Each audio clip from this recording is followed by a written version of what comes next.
Hello दोस्तों, नमस्कार। मैं हूं भास्कर खवास और मैं करता हूं एक बार फिर से आपका स्वागत हमारे और आपके यूट्यूब चैनल भास्कर खवास पर। दोस्तों, आज की इस वीडियो में हम बात करने वाले हैं कि last 14 days strategies for your class 10th board examination. तो अब क्लास 10th के लिए आपके पास मात्र बचे हुए हैं 14 दिन। 14 दिन के बाद 15वां दिन में यानी कि 15 फरवरी को आपका एग्जाम होने वाला है। तो इस लास्ट के 14 दिनों में आपको ऐसा क्या करना है जिससे आप टॉपर बन सकते हैं, जिससे आप अभी चाहे किसी भी पोजीशन में रहते हैं, आप उस पोजीशन को उठ पे सीधे 90% या 95% वाले पोजीशन में पहुंच सकते हैं। तो इन लास्ट के 14 डेज को अगर आप सबसे बहुत अच्छे तरह से यूटिलाइज कर लेते हैं तो जी हाँ, मैं आपको कहता हूं कि आप पहुंच सकते हैं उस पोजीशन में जिस पोजीशन में एक टॉपर बैठा रहता है। चाहे आप एक एवरेज हो, चाहे आप बिलो एवरेज हो, चाहे आप कहीं पे भी हो, लेकिन आप उस पोजीशन में पहुंच सकते हैं। लेकिन इसके लिए आपको क्या करना होगा? इसके लिए आपको लास्ट 14 डेज को डेडिकेटेडली देना पड़ेगा। अगर आप इन लास्ट की 14 दिनों को डेडिकेटेडली दे सकते हैं तो ही आप इस वीडियो को आगे कंटिन्यू कीजिए, और अगर नहीं दे सकते तो अभी आप वीडियो को छोड़ के जा सकते हैं। होपफुली आप लोग कंटिन्यू कर रहे हैं। कंटिन्यू वही लोग कर रहे हैं जो लास्ट 14 डेज को डेडिकेटेडली पढ़ाई में देना चाहते हैं, और वो पूरे दिल से ये चाहते हैं कि मेरा मार्क्स बहुत अच्छा आए, क्योंकि क्लास 10th स्टेपिंग स्टोन है। अगर क्लास 10th अच्छा गया तो आने वाले एग्जाम्स बहुत अच्छे जाएंगे। और आप सबने एक कहावत सुना ही होगा कि अंत भला तो सब भला।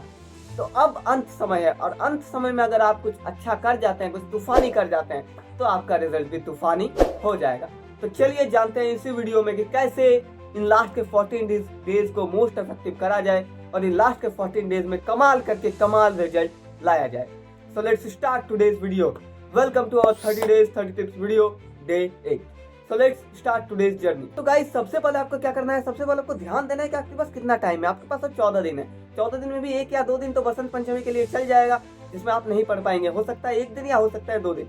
और अगर आप ज्यादा डेडिकेटेड है तो पढ़ सकते हैं। जी हाँ, बिल्कुल। तो क्या करना है आपको क्या करना है? आपको सबसे पहले इन 14 दिनों के लिए सबसे पहले एक रूटीन बनाना है कि जी हाँ, मैं हर रोज सुबह 6 बजे उठ जाऊंगा। अब आप कहेंगे कि भैया ये तो नाइंसाफी है, सुबह को 6 बजे उठना। जी हाँ, मुझे सुबह 6 बजे उठना है, क्योंकि at the day of exam you have to wake up in the morning, and when you are waking up in the morning in the day of exam, then how can you manage if you are not able to wake up in the morning? तो अगर आपका habit है daily 6 बजे उठने का, तो ही आप manage कर पाएंगे और तो ही आप 6 बजे उठ पाएंगे उस दिन भी जिस दिन आपका एग्जाम रहेगा। तो इसीलिए हैबिट अभी से बनाइए। 14 दिन कंटिन्यू अगर आप उठते हैं 6 बजे, या फिर 10 दिन भी उठते हैं, लास्ट का 10 डेज या 5 डेज 7 डेज भी 6 बजे उठते हैं, तो आप एग्जाम के दिन 6 बजे उठ जाएंगे। ऐसे भी आप उठ जाएंगे, मुझे पता है। लेकिन क्या होगा कि उस दिन आप थोड़ा लेजीनेस फील कर सकते हैं, या थोड़ा सा आपका टाइम टेबल थोड़ा बिगड़ सकता है। लेकिन हमको ऐसा नहीं करना है। हमको लास्ट के 14-20 डेज जो हमारे पास है, उन डेज को भी वैसे ही टाइम टेबल रखना है जैसे हम एग्जाम वाले दिन रखेंगे। तो आपको अभी भी वैसे ही टाइम टेबल रखना है। तो आपको क्या करना है? आपको सबसे पहले 6 बजे उठना है। 6 बजे उठने के पश्चात आपको क्या करना है? उसके बाद आपको रिवीजन करना है या फिर याद करना है। जो चीज आपका याद नहीं है अभी तक, आपको पता है कि ये चैप्टर मेरा वीक है, ये चैप्टर में हमको याद करना है, लेकिन हम अभी तक किए नहीं है, तो यार और टालने से नहीं फायदा होगा। अभी भी अगर आप टालते जा रहे हैं, प्रोक्रास्टिनेट करते जा रहे हैं, तो मेरे दोस्त आप गलत राह पर हैं। अब आपको मेहनत करना पड़ेगा। अब आप प्रोक्रास्टिनेट करने से नहीं होगा। अब जो चैप्टर बाकी है अब पकड़ो, अब उसको करो, क्योंकि अब आपके पास टाइम बचा हुआ नहीं है। अब जो 14 डेज है उनमें आपको वो करना पड़ेगा। तो डेली सुबह स्टार्ट करो। डेली सुबह मॉर्निंग में एक चैप्टर कंप्लीट करना पड़ेगा। डेली मॉर्निंग में एक चैप्टर का एक टॉपिक, कम से कम एक चैप्टर अगर हो सके तो एक चैप्टर ही कंप्लीट करना पड़ेगा, क्योंकि अब डेडिकेटेडली पढ़ना पड़ेगा। 2 या 3 घंटे में आप एक चैप्टर को इजीली क्लास 10 का निपटा सकते हैं। तो सुबह को बैठ जाइए, जो चैप्टर वीक है उस चैप्टर को पकड़िए, नोट्स बनाइए, खत्म कीजिए चैप्टर को। चैप्टर खत्म होगा, फुल कॉन्फिडेंस बून आएगा कि मैंने एक दिन में कमाल कर दिया। मैंने कहा जाता है ना, अगर दिन का सुबह अच्छा हो जाता है तो पूरा दिन अच्छा हो जाता है। तो पहला दिन में पहला चैप्टर आपको एकदम सुबह में खत्म कर देना है। उसके बाद क्या करना है? उसके बाद आपको सैंपल पेपर सॉल्व करना है। आप बोलेंगे सैंपल पेपर। जी हाँ, sample paper. You have to solve the sample paper, क्योंकि अगर आप सैंपल पेपर सॉल्व करते हैं तो ही आपका नंबर बढ़ेगा, नहीं तो नहीं बढ़ेगा। जी हाँ, if you want to be a topper then you have to solve the sample paper. जितना ज्यादा हो सके उतना ज्यादा सैंपल पेपर सॉल्व करना पड़ेगा। पर डे कम से कम 2 सैंपल पेपर सॉल्व कीजिए। मैं 2 इसलिए कह रहा हूँ क्योंकि एक सैंपल पेपर अगर आप करते हैं तो उतना ज्यादा इंप्रूवमेंट नहीं होगा। 2 करेंगे, क्योंकि एक सब्जेक्ट आपके पास नहीं है, आपके पास है 6 सब्जेक्ट या 5 सब्जेक्ट। तो 5 या 6 सब्जेक्ट को मैनेज करने के लिए डेली सैंपल पेपर भी देना पड़ेगा। तो पर डे आप 2-2 चैप्टर को सॉल्व, 2-2 सैंपल पेपर को सॉल्व कीजिए। पर डे अगर आप 2 सैंपल पेपर करते हैं तो believe me, you will rank very nice in your 10th examination.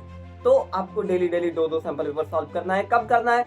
जी हाँ, 9-10 बजे तक आप पूरा अपना निपटा चुके होंगे एक चैप्टर। उसके पश्चात आपको एक सैंपल पेपर लेके बैठना है उसका आपको 3 घंटा देकर टाइम को मैनेज करना है। और टाइम को मैनेज करना भी मैंडेटरी है मेरे दोस्त। अगर आप टाइम मैनेज नहीं कर रहे हैं, अगर आपका सैंपल पेपर 3 घंटे में है लेकिन आप 3.5 घंटे 4 घंटे लगा रहे हैं, then you are also in the wrong way. तो आप गलत रास्ते पे हैं। आपको अगर 3 घंटा सैंपल पेपर है तो 3 घंटा में कंप्लीट हो जाना चाहिए। ऐसा नहीं कि आप टाल रहे हैं कि लेट से करेंगे या फिर थोड़ा सा उठ के चल जाते हैं उसके बाद करेंगे, नहीं, ऐसा करने से नहीं होगा। अब आपको ऐसा करने से नहीं होगा, आपको कंटिन्यूअसली बैठना पड़ेगा 3 घंटा, चाहे परिस्थिति कैसी भी हो, आपको बैठना पड़ेगा और बैठ के एग्जाम के लिए प्रिपरेशन करना पड़ेगा। तो 3 घंटा बैठिए कंटिन्यू और बैठ के सैंपल पेपर को दीजिए। उसके बाद उठिए, उसके बाद उठ के 10 मिनट में वापस आइए और एनालाइज कीजिए कि हम कौन सा क्वेश्चन में अटके, कौन सा क्वेश्चन मुझसे नहीं सॉल्व हुआ। और ये सोच के मत घबराइए कि ये क्वेश्चन मुझे सॉल्व नहीं हो रहा है। अगर सॉल्व नहीं हो रहा है तो उस क्वेश्चन के आंसर को ढूंढिए, आंसर को लिखिए, आंसर को याद कीजिए, जो करना है कीजिए, लेकिन घबराइए मत। उस आंसर को अगर आप समझ जाते हैं अच्छे से तो क्या होगा, तो फिर आपके फ्यूचर में अगर वो क्वेश्चन आता है तो फिर आप उसमें नहीं आते। तो टाइम को मैनेज करना भी बहुत ज्यादा इंपॉर्टेंट है। अब ऐसा हो सकता है कि आपके दिमाग में ये क्वेश्चन आए कि भैया कौन सा सब्जेक्ट है सैंपल पेपर करें। डेली तो सैंपल पेपर हम करेंगे, 1 या 2 तो करेंगे ही, तो कौन सा सब्जेक्ट करें। तो देखो यार, सब्जेक्ट डिपेंड करता है आप में। जो सब्जेक्ट आपका वीक है उस सब्जेक्ट को आप सबसे पहले पकड़िए। ऐसा क्यों? क्योंकि वीक सब्जेक्ट को अगर आप सैंपल पेपर से सॉल्व करेंगे तो ही आपका वो सब्जेक्ट स्ट्रांग बनेगा, अन्यथा वो सब्जेक्ट हमेशा हमेशा के लिए वीक बना रह जाएगा और आखिर में एग्जाम के टाइम भी आपका वो सब्जेक्ट अच्छा नहीं जाएगा। तो जो सब्जेक्ट आपका वीक है उस सब्जेक्ट का ज्यादा से ज्यादा सैंपल पेपर दीजिए। और जो सब्जेक्ट स्ट्रांग है, ऐसा नहीं कि उसको छोड़ देना है, उसको भी देना है। तो स्ट्रांग को ध्यान नहीं देंगे तो क्या पता वो वीक बन जाए। तो स्ट्रांग को भी ध्यान देना है। तो आपको क्या करना है, आपको डेली 2 सैंपल पेपर तो सॉल्व करने ही है। एक स्ट्रांग कीजिए और एक वीक कीजिए। और हाँ, आपको क्या करना है, आपको मैथ्स को भी डेली सॉल्व करना है। आप कहेंगे कि क्यों मैथ्स को क्यों डेली करना है? मैथ्स को इसीलिए डेली करना है क्योंकि वो एक सब्जेक्ट है, अगर उसको आप अच्छे से नहीं करेंगे तो वो आपका नंबर गिरा सकता है। और अगर आप उसको अच्छे से करेंगे तो 110% वो आपका नंबर बढ़ा देगा, आपका परसेंटेज को बहुत ज्यादा इंक्रीज करवा देगा। तो मैथ्स को आपको डेली सॉल्व करना है। डेली 10 थोड़ा सा, मतलब 10 मिनट नहीं, आधा घंटा 1 घंटा टाइम दीजिए और डेली मैथ्स को सॉल्व कीजिए उस टाइम में। उसके बाद क्या करना है, उसके बाद जो टाइम आपके पास बचा रात के टाइम, उसमें आपको सिलेबस को कंप्लीट करना है जो आपका बचा हुआ है। अगर अभी भी बचा हुआ है, आपका बचा तो नहीं रहना चाहिए, अगर नहीं बचा हुआ है then well done, you have done a great thing. तो आपको क्या करना है, आपको फिर रिवाइज करना है। सोना नहीं है उतना जल्दी, रिवाइज करना है। 6 घंटे की नींद सफिशिएंट होती है इस टाइम में, 6 घंटे की नींद लीजिए, कोई दिक्कत नहीं है। अगर मैंडेटरी है कि 7 घंटे की नींद चाहिए ही चाहिए तो ही लीजिए, नहीं तो 6 घंटा का नींद सफिशिएंट है। और हाँ, दोपहर में गलती से भी मत सोइए। अभी के टाइम में दोपहर में नहीं सोना है क्योंकि time is more precious than anything else. किसी भी चीज से ज्यादा इंपॉर्टेंट अभी समय है। अभी आपको पढ़ाई में ही सिर्फ ध्यान देना है। अब क्या करना है, अब आपको इंग्लिश और हिंदी को भी करना है। ऐसा नहीं कि आप इंग्लिश और हिंदी को छोड़ दें। इंग्लिश और हिंदी के एक चैप्टर डेली करने का प्रयास कीजिए कि डेली एक एक चैप्टर। अगर नहीं करेंगे तो बाद में बर्डन हो जाएगा, बाद में फिर एक दिन में आपको सारा चैप्टर्स कंप्लीट करना पड़ेगा। और हाँ, इंग्लिश और हिंदी का राइटिंग सेक्शन को भी आपको करना है। अभी आपके पास जो टाइम बचा हुआ है उसमें आप इंग्लिश और हिंदी को एकदम नहीं छोड़ सकते। इंग्लिश और हिंदी के राइटिंग सेक्शंस को भी आप कीजिए। और उसके बाद क्या करना है, इंग्लिश और हिंदी के जो ग्रामर सेक्शंस आने हैं, ग्रामेटिकल सेक्शंस, उसको भी प्रैक्टिस करें। आप कहेंगे कि भैया उनका कहाँ से प्रैक्टिस करें? तो सैंपल पेपर में सारा क्वेश्चंस आपको मिल जाएगा, आंसर्स भी कुछ कुछ का लिखा रहता है, तो वहां से आइडिया ले लीजिए। 2-3 सॉल्व सैंपल पेपर रहता है तो उससे आइडिया ले लीजिए कि कैसे सॉल्व होता है। उसके बाद जितने सारे ग्रामेटिकल सेक्शंस हैं उन सबको कीजिए। और जैसे जैसे आप उन सबको करेंगे वैसे वैसे आप में कॉन्फिडेंस बिल्ड होता रहेगा।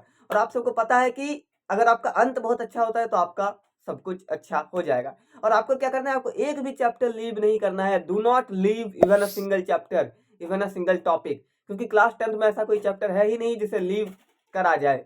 तो कुछ भी लीव नहीं करना है, सब कुछ करके जाएंगे तो ही आप 90-95% पर लाइक कर सकते हैं। तो और अभी आपको आपके माइंड में सिर्फ एक ही थॉट आना चाहिए, वो है पढ़ाई। पढ़ाई के सिवा अभी और कुछ थॉट आपके माइंड में नहीं आना चाहिए, सिर्फ पढ़ाई पढ़ाई और पढ़ाई। Only focus on study. You have to invest every second, every minute, every hour of your time in study. हर एक सेकंड, हर एक मिनट, हर एक घंटे को सिर्फ और सिर्फ पढ़ाई में लगाइए अभी, तो ही आप उस टॉपर वाले पोजीशन पर पहुंच सकते हैं। तो चलिए इन लास्ट के 2 कंक्लूडरी लाइन और 2 मोटिवेटिंग लाइन के साथ मैं आप सबसे विदा लेता हूं। तो वो है कि विश्वास रख, प्रहार कर, कदम कदम चलते हुए आगे बढ़, आगे बढ़। आपको विश्वास रखना है अपने आप पर, आपको प्रहार करना है, जितना ज्यादा हो सके उतना ज्यादा एफर्ट डालना है। And I know if you will put efforts, results will automatically come. अगर आप एफर्ट्स डालते हैं तो रिजल्ट आएगी ही आएगी। तो आज के लिए बस इतना ही। मैं फिर मिलूंगा आपसे एक और नई वीडियो, एक और नई उत्साह, एक और नई उमंग के साथ। तब तक के लिए हंसते रहे, मुस्कुराते रहे और बने रहे भास्कर खवास चैनल के साथ। धन्यवाद।